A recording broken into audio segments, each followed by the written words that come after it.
I know we all love to save a coin. That is a super red flag. Do not pass go. Leave it. Run.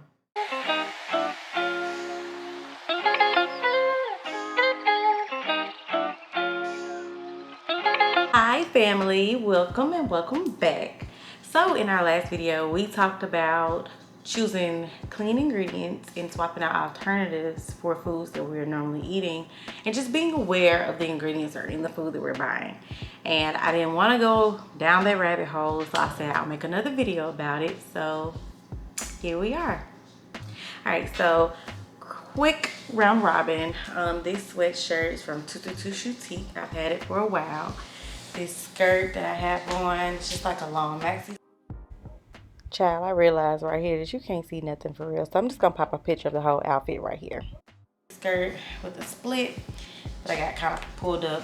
It's from Shein, and I got the silver bodega dupes from Amazon, and this little headband, I think it's from Target. But I love this sweatshirt. I've had it for a few years, and even with all this, like in the washing machine, it holds up good, very good quality. But y'all ain't here for that.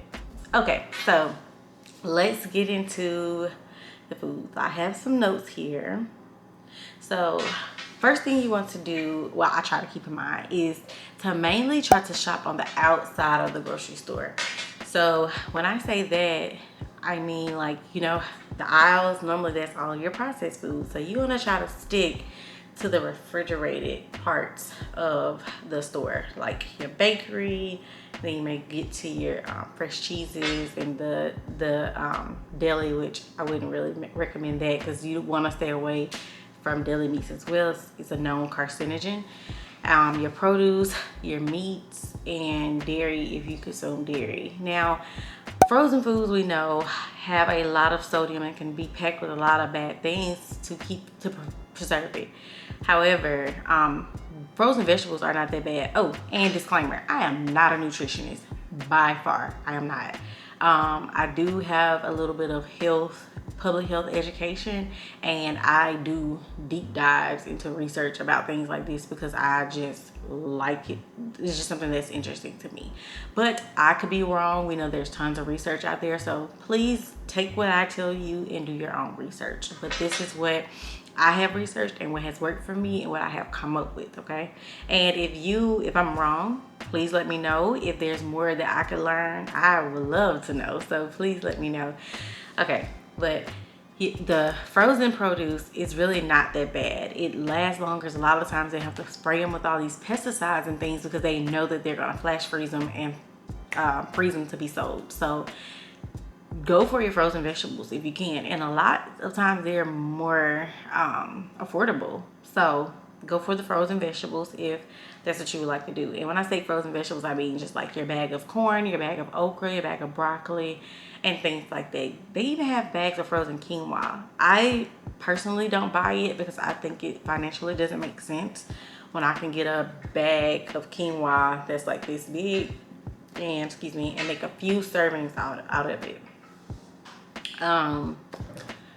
So yeah, try to stay on the outside aisles. However, if you're gonna go into your inside of your aisles for things, for me, like the chickpea pasta that I showed you, that's on your aisles. So those are the things you definitely need to take the time and read the back of. Like those chickpea pastas is just chickpeas.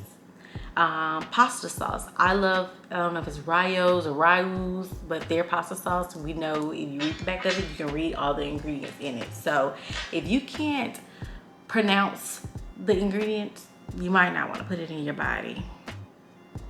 Okay? My rule is if it's more than about 4 or 5 ingredients, I typically don't want to buy it. But I will still take a look because I literally just bought something today. I can't remember what it was, like some frozen carrot coins. But they're seasoned already. So the list looked long, but I said, okay, let me just read it and see what's in it. And it was a lot of spices and herbs that made the list long.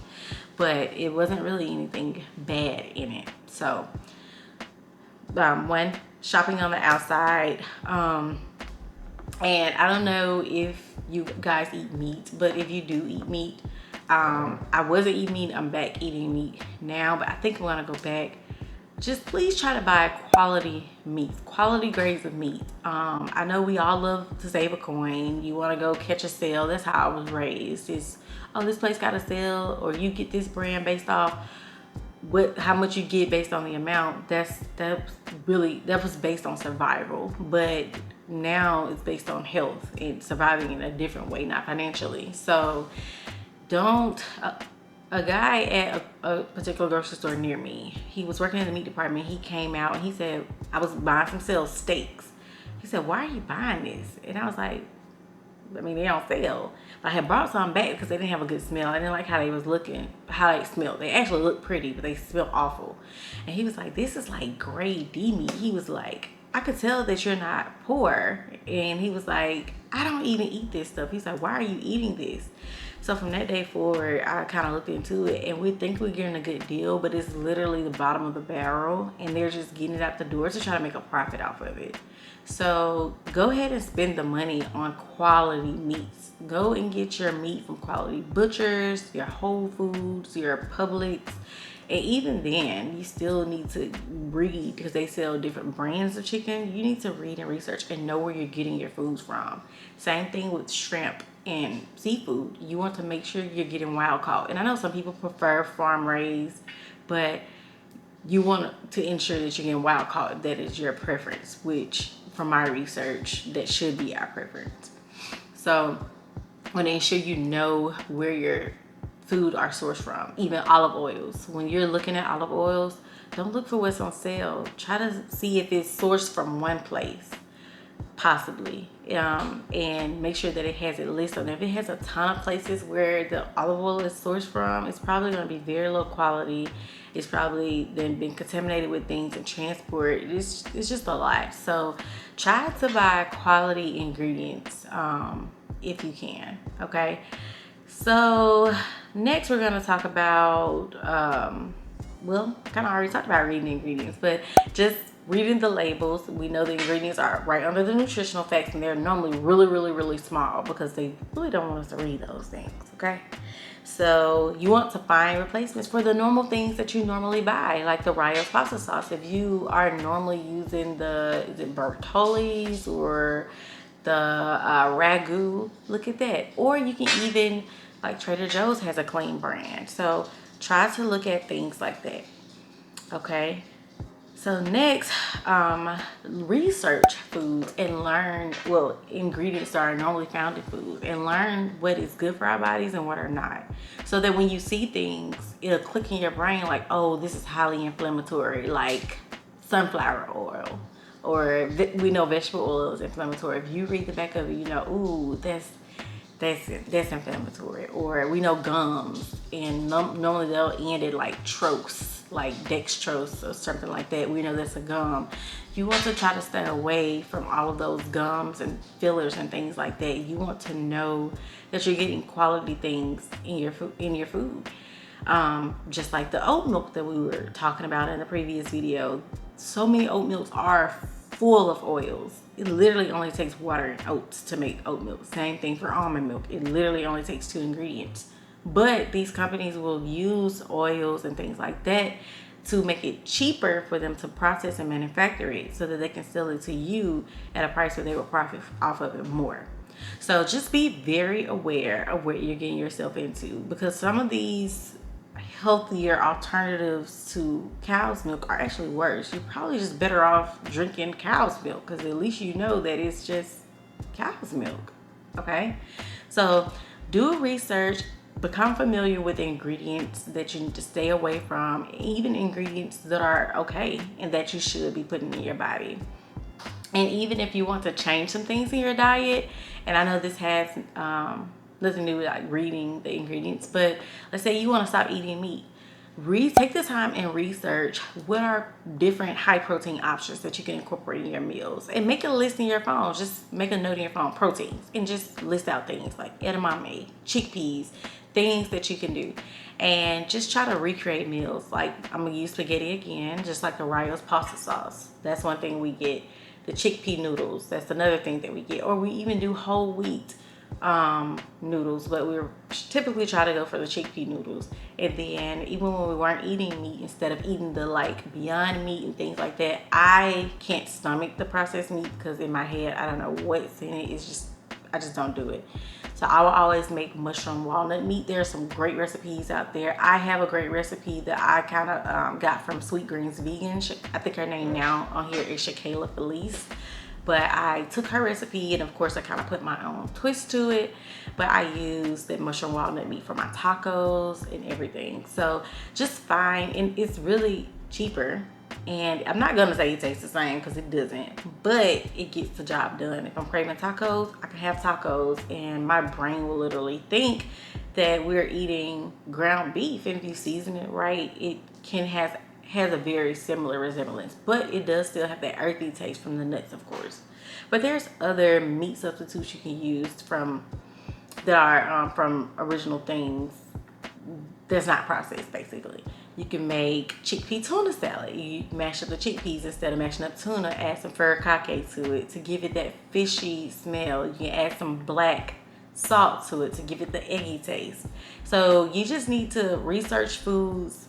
We have to relearn, and once you relearn, it's gonna be so easy. Just like I learned how to eat unhealthy. If I was raised how to eat healthy already, it'd be a little more difficult for me to go and eat unhealthy because I was raised eating healthy, and this is how things were prepared in my house. This is how we grocery shop. So it's gonna take time, and that's why I said you can just leave the kids at home or shop while they're at school so that you can take the time to really look in the grocery store and read labels. It's not going to be easy at first. It's still a challenge sometimes when I want to recreate meals. So, but once you figure out what brand of certain things that you like, you just go get it. And I know that groceries are expensive and the economy is ridiculous. So try to buy in bulk certain things that you see. Like for me, I love Trader Joe's.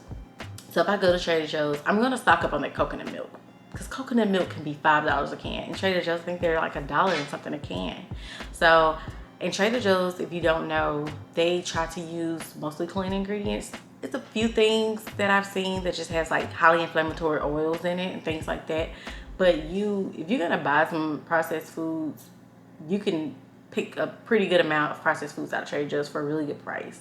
Trader Joe's reminds me of Aldi in a sense. It's like the Publix of Aldi in my head. I don't even know if that's a good analogy, but it's like the top-notch version of Aldi. But they have some clean ingredient pasta sauces. They even have some clean ingredient frozen meals and things like that. So I stock up on their coconut milk. I like their pasta sauce. I try to stock up on that. What else do I like from there? I do love their creamers. They're not the cleanest. It does have some oils in it and a few gums. But I just use a splash of it sometimes in my matcha just to give it, like when I really want something that's just super tasty and I don't want to add a lot of maple syrup. That's another thing. I use maple syrup, not pancake syrup. And now I hate pancake syrup since I eat maple syrup now. So that's another thing. It's crazy expensive, but it's cheaper to get from Trader Joe's or Aldi. There's an Aldi right down the street from me, so typically I get it from Aldi and I always buy 2 at a time. If you have a Costco, I try to buy my food at Costco now instead of Sam's. I used to always shop at Sam's, and I still do go to Sam's for certain things, especially like household items.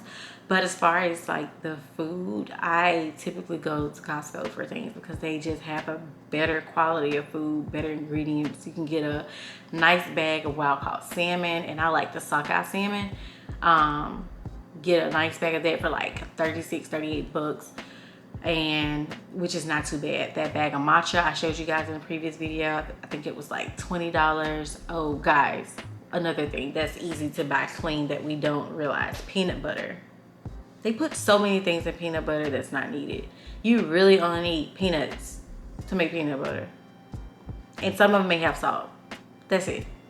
So if you see oils and things like that, that's just because they're trying not to use as many peanuts, because peanuts already make oil. Okay, so they're trying to stretch it by putting all these inexpensive things in it so that they can profit off of it more, and it's making us sick. It's making us appear to be fat when really we're just inflamed.